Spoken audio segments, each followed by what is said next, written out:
இது ஏற்றதென்று மலரை படைத்தான்.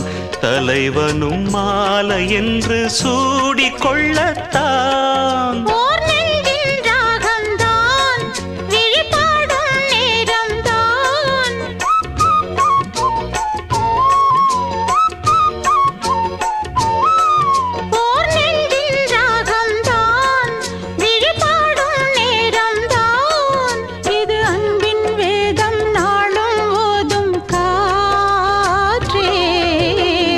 வைகை நதி ஓரம் பொன்மாலை நேரம் காத்தாடுது.